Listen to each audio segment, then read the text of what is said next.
insyaallah kita akan membahas pertanyaan masih seputar wudhu. Ini ada pertanyaan dari teman-teman tentang bagaimana hukumnya wudhu di kamar mandi atau wudhu di toilet. Karena tidak semua orang punya ruangan khusus untuk wudhu. Dan memang anehnya kita ini ya.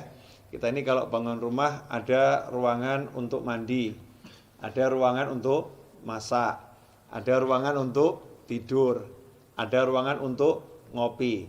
Tapi untuk ibadah yang paling penting sholat, musola enggak ada. Kemudian fasilitas untuk sholat, wudhu juga tidak disediakan khusus. Ini kita kelemahannya.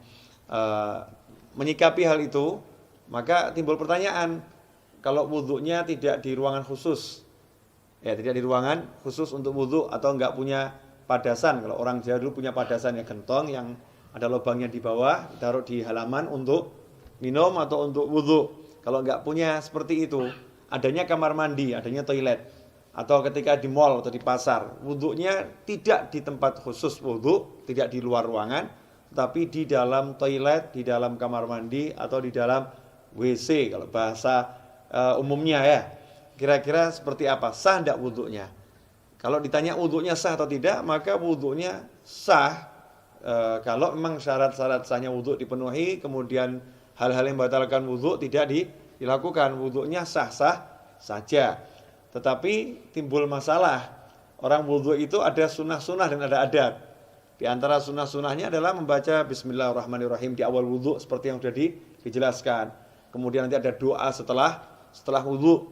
Dan ada adab-adab yang diajarkan oleh para ulama. Ada ulama-ulama yang menyusun doa-doa ketika basuh wajah, doa ketika berkumur, doa ketika membasuh tangan, doa ketika membasuh kaki. Seperti yang dijelaskan oleh Imam Ghazali dalam kitabnya Bidayatul Hidayah. Jadi memang doa-doa itu tidak diajarkan Rasulullah SAW, tapi orang diajarkan untuk berdoa kapanpun ya.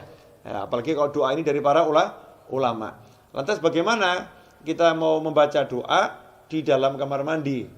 Atau kita membaca Bismillahirrahmanirrahim sedangkan di dalam kamar mandi.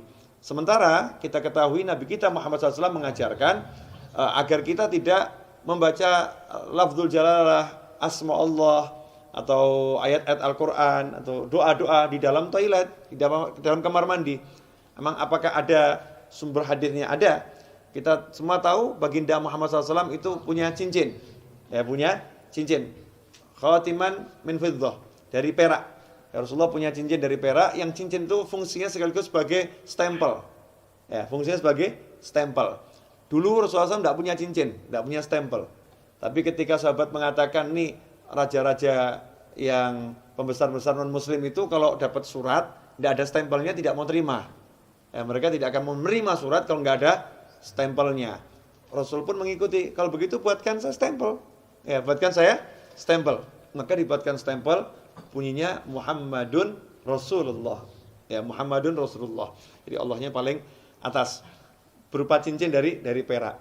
Ketika Rasulullah wafat SAW, setelah wafatnya Rasulullah, cincin itu dipakai oleh Sayyidina Abu Bakar As-Siddiq radhiyallahu anhu. Setelah wafatnya Sayyidina Abu Bakar dipakai oleh Sayyidina Umar ibn Khattab. Kemudian dipakai oleh Sayyidina Utsman bin Affan radhiyallahu anhu. Nah, ketika dipakai Sayyidina Utsman, cincin itu jatuh ke Bir Aris. Ya, sumur Aris. Ya, kemudian tidak ditemukan lagi. Nah, apa dasarnya ketika Rasulullah masuk ke khala, ke tempat buang hajat, Rasulullah selalu melepas cincinnya. Jadi ketika masuk ke tempat buang hajat, Rasulullah SAW selalu melepas cincinnya. Karena di cincinnya itu ada tulisan Muhammadun Rasulullah. Kalau membawa tulisan aja tidak dianjurkan, apalagi mengucapkannya. Ya, membawanya aja tidak dianjurkan, apalagi mengucapkannya. Berdasarkan hadis tersebut, yang diriwayatkan oleh Imam Al-Hakim, ya, dalam kitabnya Al-Mustadrak Al-Sahihain. Di situ beliau menyatakan, anna Rasulullah labisa khatiman naksuhu Muhammadur Rasulullah. Fakana idza dakhala al-khala wada'ahu. Kata Al-Hakim dalam kitab Al-Mustadrak, Az-Zuhri menyebutkan bahwasanya Rasulullah SAW punya cincin yang tulisannya adalah Muhammadun Rasulullah. Idza dakhala al-khala wada'ahu. Kalau masuk ke khala, ke toilet, Rasulullah SAW selalu melepaskan cincinnya tersebut. Hadits ini sahih menurut syarat Imam Bukhari dan Muslim, tapi tidak dicantumkan dalam kitab hadis Bukhari maupun Muslim. Maka ditulis oleh Al-Hakim dalam kitabnya Al-Mustadrak yang disusulkan, ya hadis-hadis yang diusulkan. Sebetulnya menurut Bukhari dan Muslim sahih, tetapi belum atau tidak dicantumkan dalam kitab Bukhari maupun kitab Muslim. Nah, hadis ini menunjukkan memang kalau masuk kamar mandi jangan bawa tulisan yang mengandung nama Allah atau nama Rasulullah Shallallahu Alaihi Wasallam. Dari sini ulama kemudian mengambil kesimpulan kalau membawa tulisan nggak boleh, apalagi membacanya. Bukan haram ya, tidak boleh dalam arti tidak beradab atau kurang sopan. Karena itu seyogyanya jangan berwudu di toilet, seyogyanya. Cari tempat wudu yang memang betul-betul untuk wudu. Kalau tidak adanya toilet, barulah silahkan wudu di toilet atau di kamar mandi atau di WC. Tapi kalau wudu di kamar mandi, toilet atau WC, jaga adabnya. Apa adabnya itu? Ya satu, jangan membaca asma Allah. Cukup dibaca di dalam hati. Lantas bagaimana dengan doa setelah wudu? Ya doanya dibaca di luar kamar mandi. Jadi selesai wudu langsung keluar baca doa setelah wudu. Atau bismillahnya dibaca di luar dulu. Bismillahirrahmanirrahim, masuk langsung wudu juga. Nah, dengan begitu maka sunnahnya tidak hilang, tetap bisa melaksanakan sunnah-sunnah yang dianjarkan oleh Nabi Muhammad Sallallahu Alaihi Wasallam. Insyaallah sedikit ini barokah dan jangan kemudian jadi jalan justru. Oh berarti wudu di toilet gak apa-apa. Oke deh, kita wudunya di toilet aja ya. Jangan seperti itu. Usahakan wudu di luar toilet agar bisa melaksanakan banyak sunnah. Kalau memang terpaksa baru berwudu di toilet.